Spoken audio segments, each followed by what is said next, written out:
Hi everyone, it's me again after a long, very long hiatus. I just thought I would shoot this video because it's my third last day of vacation, so I thought I'd just try to do something and before I get into school and I don't have time to do these really anymore. So I wanted to do a 2018 reading wrap-up and talk about kind of what I'm expecting in the new year. But first, I have something I bought just yesterday. It is perfect. It is vintage. I love it so much. It'll be perfect for all the Jane Austen and Bronte I hope to be reading this next year.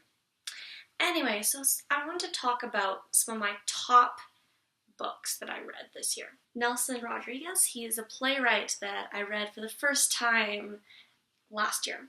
And so I don't have the first volume because that went back to the library. This one should be going back to the library too, just saying. And I absolutely loved it. I love his plays. He reminded me of Shakespeare a little bit in the way that he will make jokes about just anything. I don't really have much more to say about it besides that I just absolutely love this guy. That was my favorite playwright. I also discovered a favorite author last year, and that author was Edward St. Aubyn.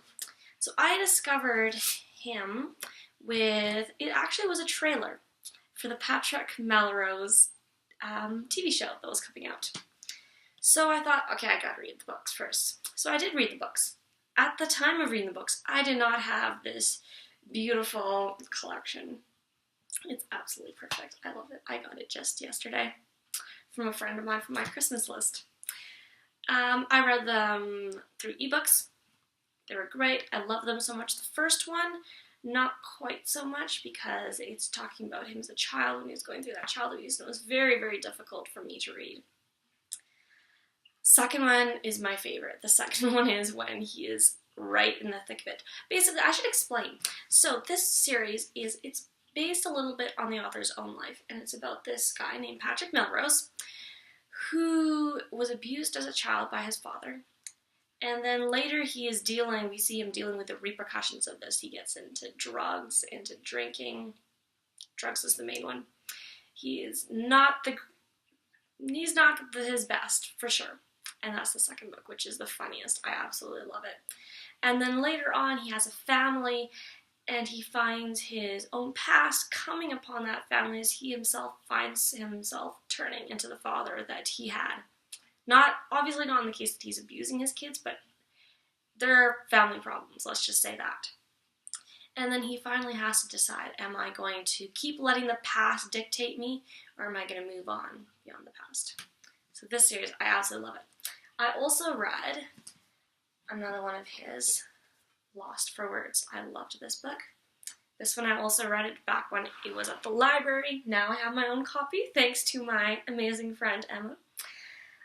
This book, I loved it as well. It's about a group of people who have to choose the best books of the year for this best books of the year list.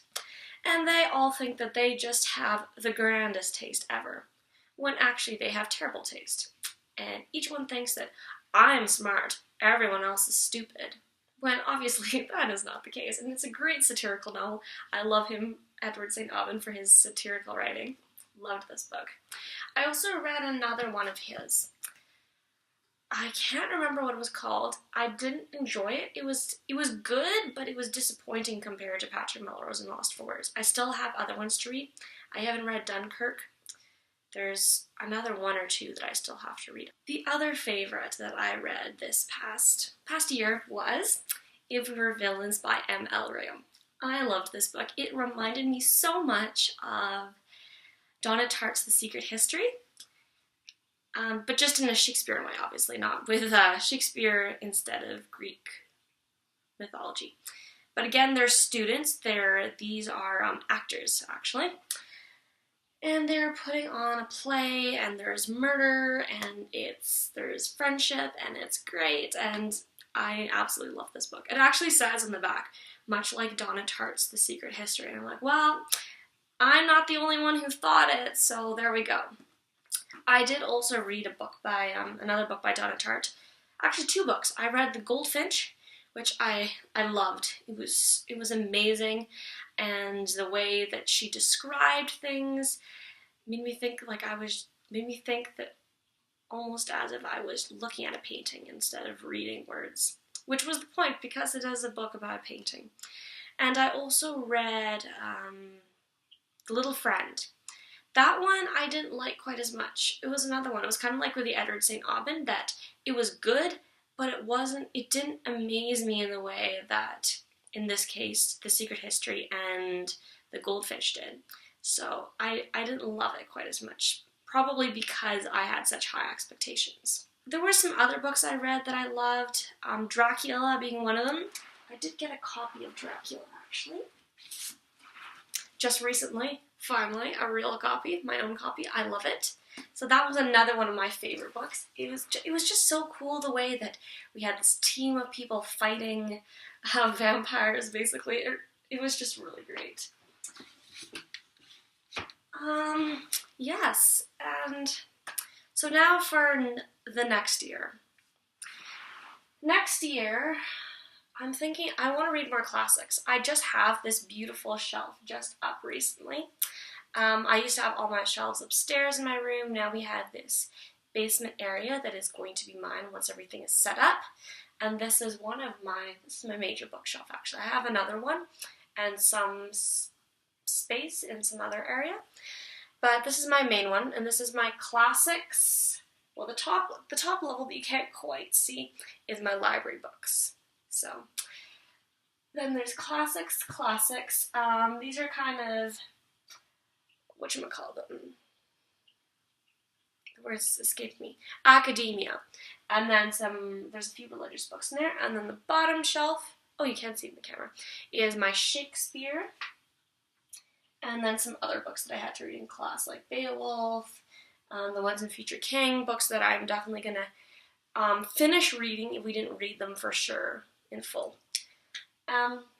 So basically how my reading works is I find that if I tell myself I'm going to read certain books, that I'm going to read this certain book this year. Sorry, my pajamas are showing underneath here. It doesn't get done. I don't read it because my brain is stubborn, and it is stubborn to the point that I cannot tell myself what to do. No one can tell my brain what to do.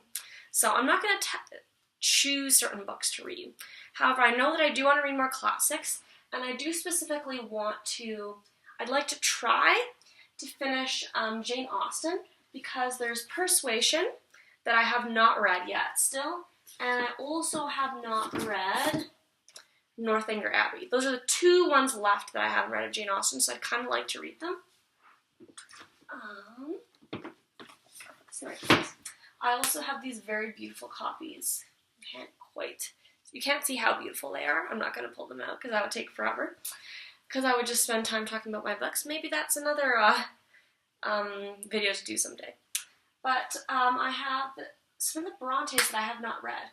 And the only one here that I haven't read is The Tenant of Wildfell Hall by Anne Bronte. But I know there's other books that I haven't read by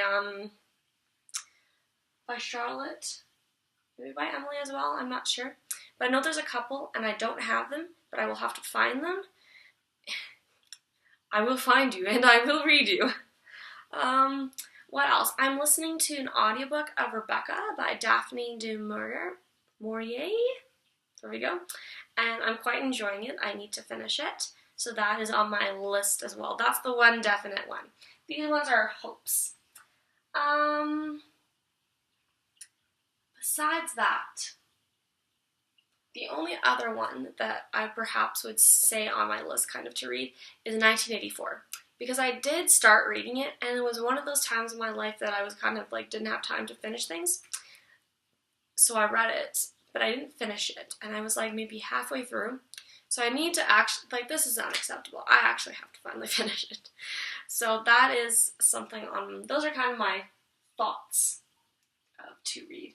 I'd love to read more Thomas Hardy because I have a bunch of his books. I loved The Mayor of Casterbridge, so I really want to read that.